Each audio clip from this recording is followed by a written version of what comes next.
If you're tired of these promos, supporters get the podcast early and ad-free. Just go to donate.bogosity.tv for the links to sign up. Welcome to the Bogosity Podcast for the week of 23 January 2022. The podcast that changed speed limit signs to smoots per fortnight. This is your host, Shane Killian. Let's contraindicate the news of the bogus. So let's do a quick review of the COVID lab leak hypothesis. Twice before, with SARS and MERS, bat coronaviruses jumped species over to humans and caused a lot of problems. It stands to reason that virologists would want to study them to know how they could develop transmissibility over to humans. This is done by examining bat coronaviruses in a lab through gain-of-function research. One way is just to grow them in cultures of human cells and see how they adapt. Another way is to give them a little help by splicing genes from a similar virus. Early on in the pandemic, there were conspiracy theories about SARS-CoV-2 being engineered to cause a deliberate pandemic. There wasn't any rational basis for these, and some were debunked on this podcast. But a better theory was always an inadvertent lab leak where a virus being studied accidentally infected a lab worker who went out into the world and infected others. That's actually happened a handful of times over the last half-century or so. Russian scientists were studying the H1N1 flu virus when it got away from them, causing the 1977-78 pandemic that killed 700,000 people. Soon after, a lab leak in England resulted in several people getting the vaccine strain of smallpox, although it was limited to less than 100 people in Birmingham. Encephalitis in South America in 1995, the vaccine strain of the first SARS in China in 2002, and again in Singapore in 2003, foot and mouth in the UK in 2007, and a few others. Lab leaks have happened. They don't happen as often as zoonotic transfers, so that's where the prior probability lies, but you never stop with the prior. You investigate and then determine the posterior probability and then reach your conclusion. Unfortunately, the modern censorship machine has effectively shut down any inquiry into the origins of SARS-CoV-2, even to the point of sending the virtual mobs to cry, "Conspiracy theory!" and "Racism!" against senators and others who ask the questions of experts like Anthony Fauci, who have hemmed and hawed and evaded at every turn. And now we know why. From the start, many scientists were suspicious that SARS-CoV-2 originated from a lab leak and emailed other scientists about it, including Fauci. And they were shut down from even discussing it for, get this, international harmony. They didn't want to offend China. The emails were obtained by the House Oversight Committee after complaining that their content had been heavily redacted when released under FOIA. One of the emails was from Dr. Jeremy Farrar, director of the Wellcome Trust. On 2 February 2020, he said in an email that a leak from a low-security virology lab was, quote, a likely explanation. The email was to Fauci and Dr. Francis Collins, director of the NIH. He believed the lab had been evolving coronaviruses and, quote, accidentally created a virus primed for rapid transmission between humans. He was shut down, being told by Collins that it would damage international harmony. Dr. Ron Fouchier emailed Farrar saying, quote, further debate about such accusations would unnecessarily distract top researchers from their active duties and do unnecessary harm to science in general and science in China in particular. But the harm done to science is when debate is shut down and investigation stifled. Farrar summarized the concerns of Professor Mike Farzan of Scripps Research, who discovered how the original SARS binded to human cells.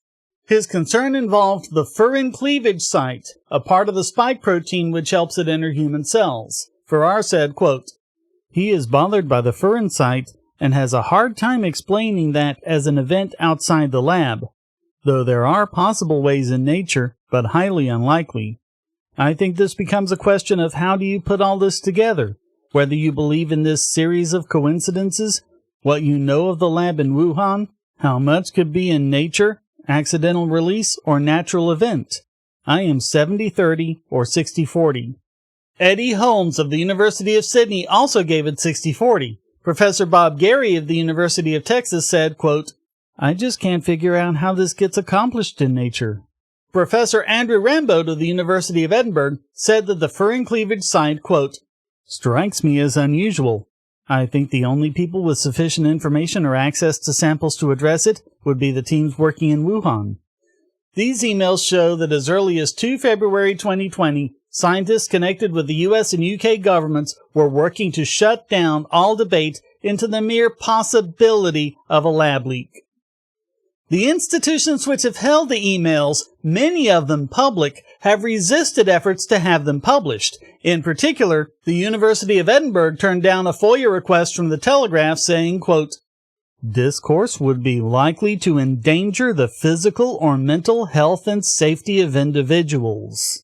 Say what? It's still speculative, and we're no closer to an answer than we ever were, but this shows that very early on in the pandemic, scientists were taking the lab leak hypothesis seriously, and other scientists shut them down. They seriously need to let Assange go. We've never needed WikiLeaks more than we do now.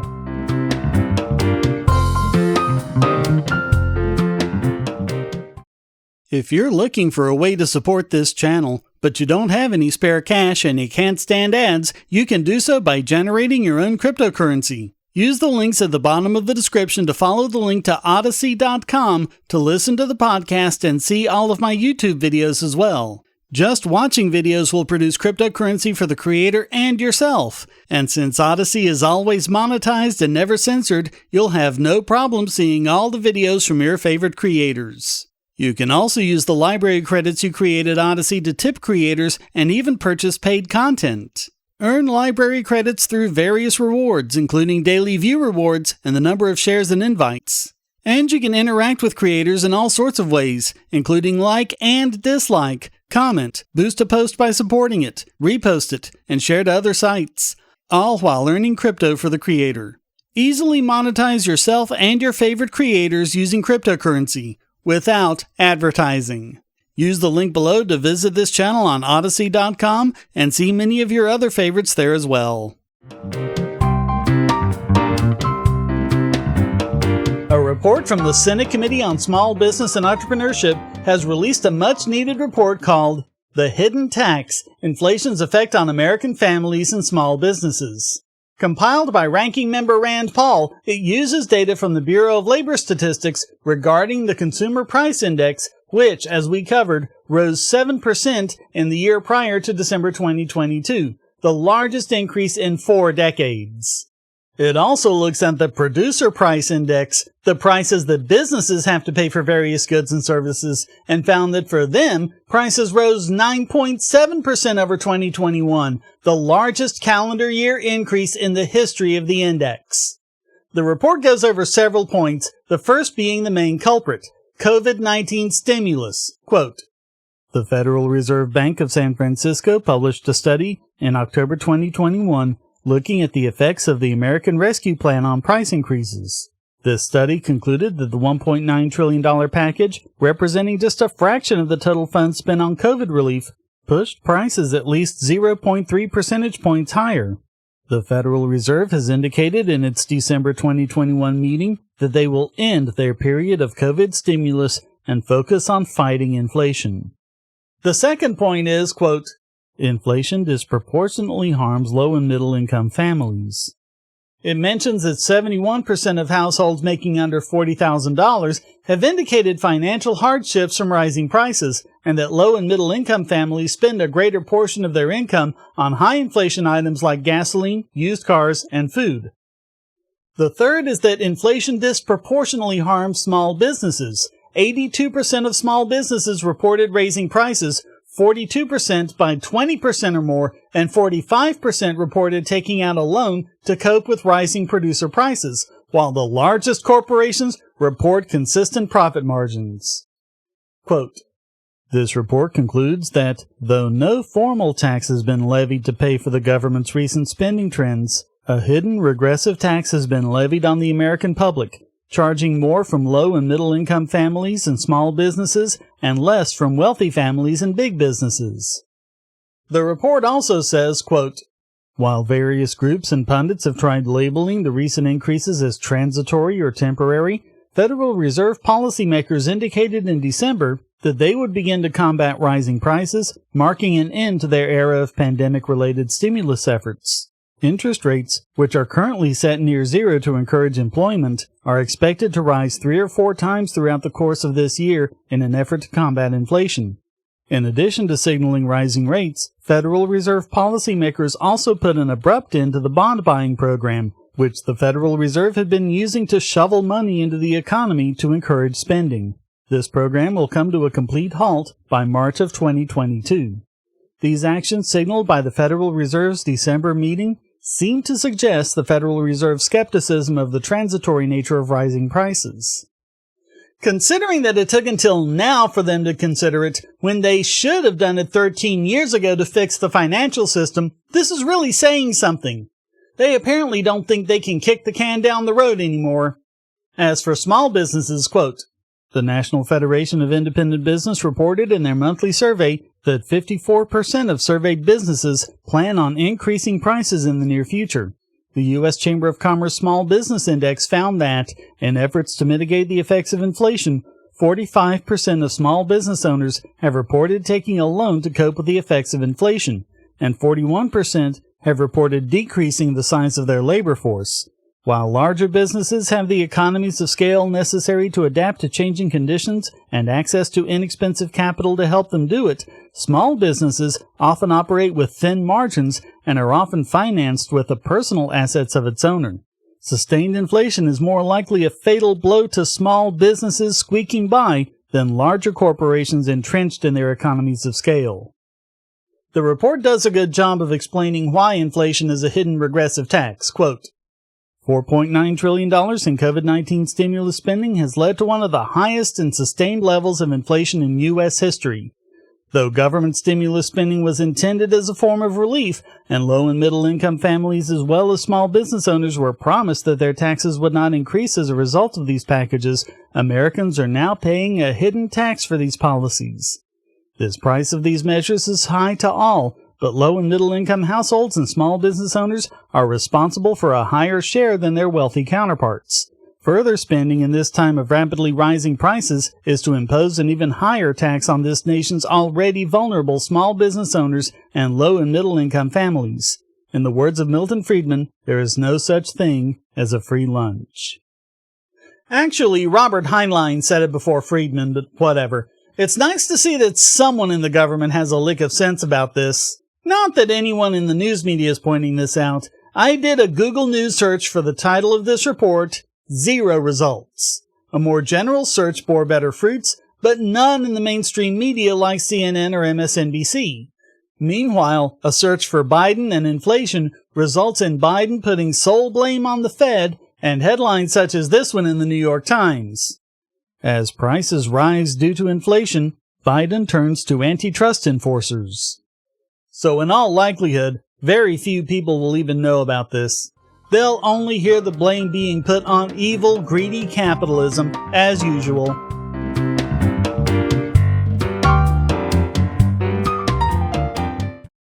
If you're on the Wi-Fi in a coffee shop or hotel, anyone on that network can get your traffic. Do you really trust all of those strangers? For that matter, do you really trust your ISP? A VPN can protect you from prying eyes, disguise your location, and even foil government censors. It's essential in this day and age, so go to vpn.bogosity.tv and you'll be taken to BoxPN. Starting at just $2.99 a month, you can get unlimited high-speed connections to VPN servers all over the world, and they don't log connections, so your privacy is assured. Traveling abroad, just VPN home, and don't worry about what those other governments are doing. Back at home, stop your ISP from traffic shaping and messing with the quality internet access you're paying good money for. You can connect from multiple machines at once, including your smartphone or tablet, and it supports all the secure standards, including OpenVPN and SSTP.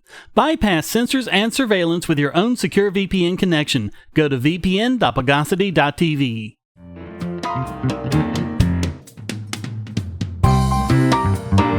And speaking of Biden, his latest news conference earned him D and F grades from independents who said he seemed out of touch with the American people. It was his first press conference in 300 days. He probably should have stayed hidden in his basement. Laughably, he claimed his administration has outperformed his promises and made enormous progress. This at a time when actual people are dealing with not only high inflation, but increasing tyrannical measures spurred on by the relatively harmless Omicron variant and the laughable performance of his agenda in Congress. So why were people saying otherwise? Biden said, quote, "We passed a lot of things that people don't even understand." Yeah, you're just too stupid to understand how brilliant his policies are. He blamed inflation on the supply chain, which he had a large hand in breaking, but, as we just covered, has more to do with his stimulus program than anything else.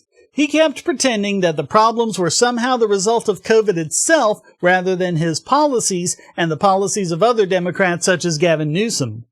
Democrats unthinkingly supported the message, but independents and Republicans both gave him a grade of F. According to Lee Carter, president of marketing firm Maslansky & Partners, quote, "They said he seems so out of touch. What he said is simply untrue. They're just simply not buying his message." Biden went on to say that the reason the country hasn't improved is because he hasn't been able to get Republicans to agree to anything, which likewise got him an F rating, quote, "The blame game simply does not work. He cannot blame Republicans. He made a promise of unity. He said he was going to govern by bringing people together, by making compromise. He has failed here." His comments that we need to address voting rights by not voting for Republicans got him a D from independents, quote, "Independents were really concerned that he's calling into question the legitimacy of elections, but Republicans were really concerned. They're saying that this is a threat to democracy, much like Democrats said about Donald Trump."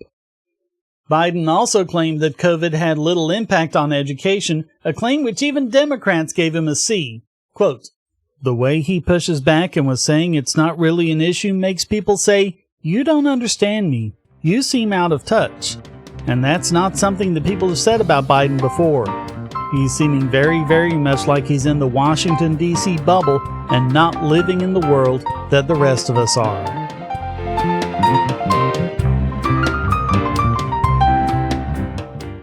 Do you have children, or nieces or nephews? Are you homeschooling, or just want to counter some of the socialist indoctrination most children get in school? If so, go to Bogosity.tv/TuttleTwins, and you'll be taken to a website where you can get some great books for elementary-age children. The Tuttle Twins books are books about liberty and free market economics that include children's versions of Bastiat's The Law, Leonard Read's I, Pencil, and Hayek's The Road to Serfdom, as well as books about the Federal Reserve and how regulations protect business cronies. They'll learn about the harm caused by eminent domain, or regulations passed in the name of safety, and fundamental concepts of liberty. And as you can see from the sample pages on the website, they're all easy to read and nicely illustrated.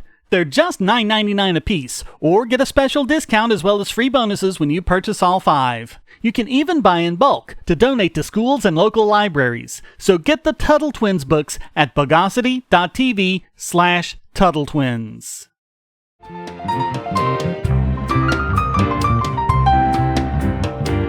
And now it's time to photo-ionize this week's biggest Bogon Emitter.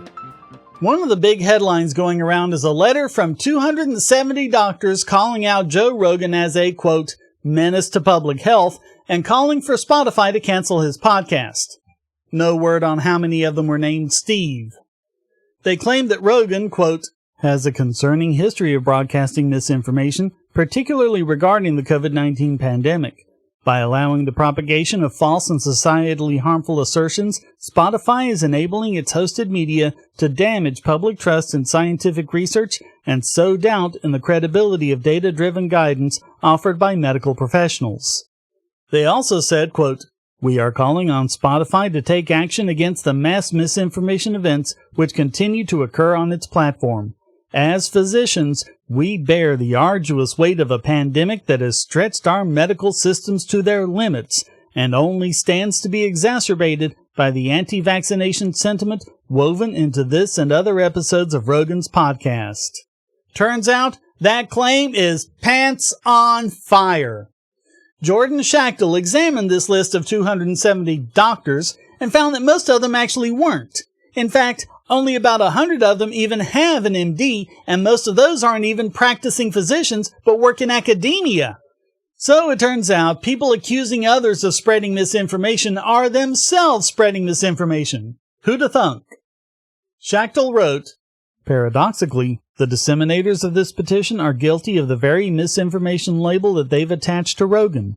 In fact, neither of the two reported co-authors of the letter, Jessica Rivera and Ben Ryan, possess medical degrees. Rivera holds a master's degree, and Ryan is a PhD academic who researches psychiatry."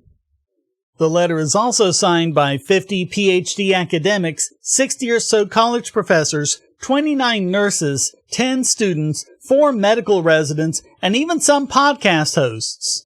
Yes, podcast hosts. These people are no more clinical physicians than I am. I thought it was supposed to be a bad thing when people who weren't physicians pretended to be physicians. Silly me.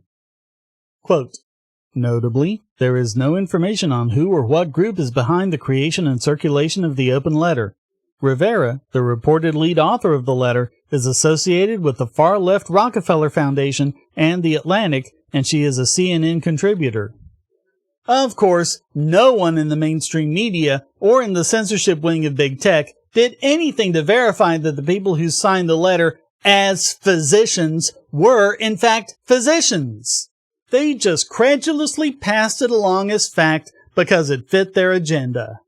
Of course, they also spent months claiming the Great Barrington Declaration is misinformation, even though it's been signed by over 46,000 medical practitioners, 460 times as many as this open letter. In addition, it's been signed by 15,700 medical and public health scientists, in addition to nearly 860,000 concerned citizens. A declaration panned as pseudoscience, even though it promotes the very method that eradicated the first SARS from the planet without a vaccine. Can there be any doubt left that this is nothing but establishment propaganda from start to finish? So all of that gets the news media and big tech named this week's biggest Bogon Emitter.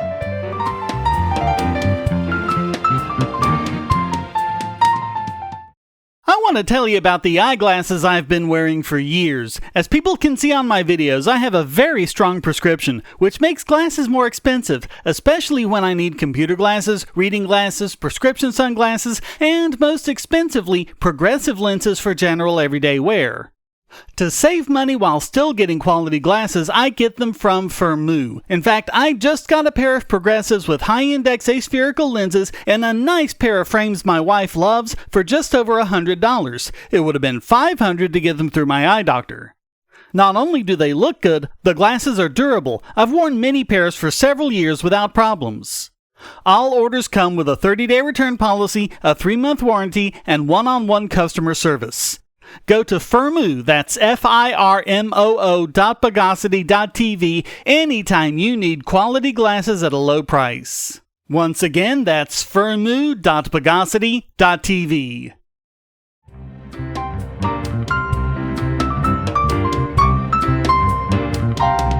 And now let's polemicize this week's Idiot Extraordinaire.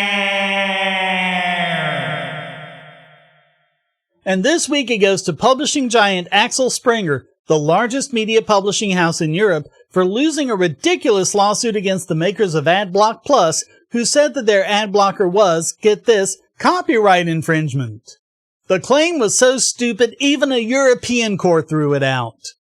Axel Springer, which owns such outlets as Bild and Die Welt, sued AdBlock Plus company IO GmbH for interfering with their business model.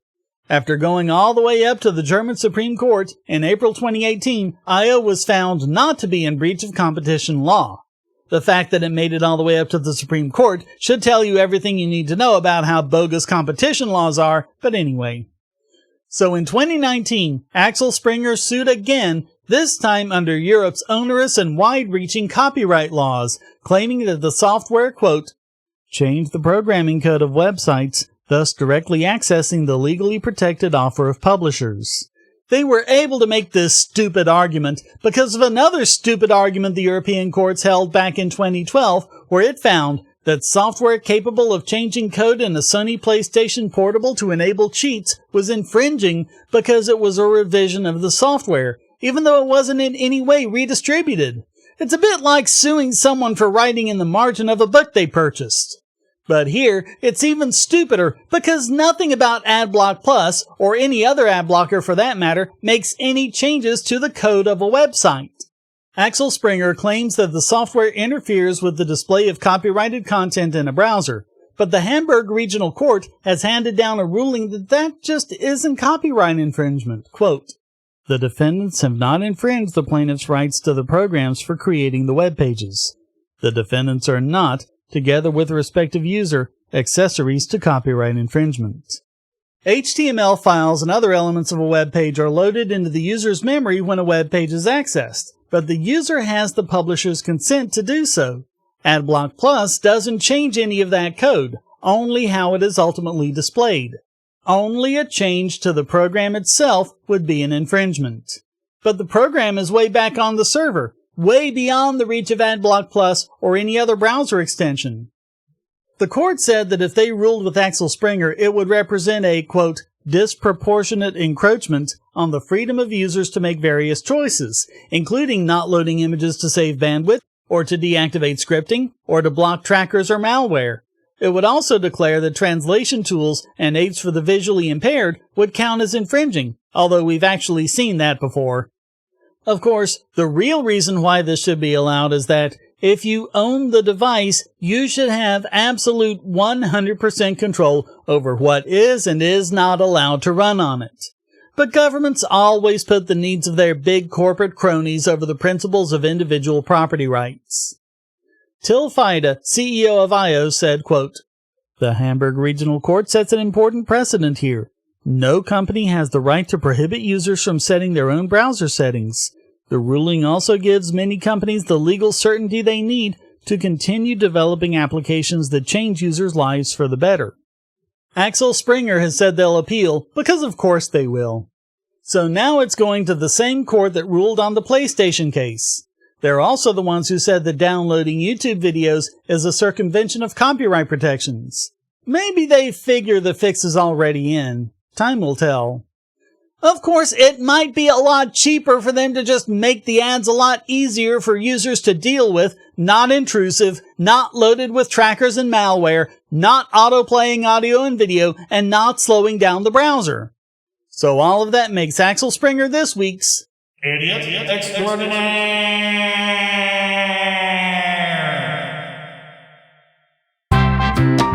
Well, that wraps up this "If I Wanted to Talk to a Vegetable, I Would Have Bought One at the Market" edition of the Bogosity podcast.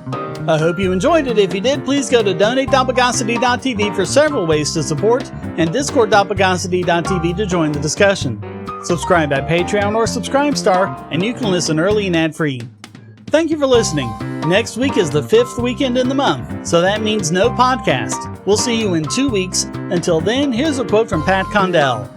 "There's nothing liberal, intelligent, enlightened, civilized, or progressive about shutting somebody up because you don't want other people to hear their opinions."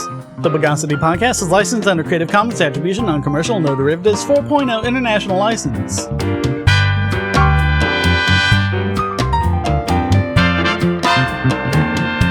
Bogosity.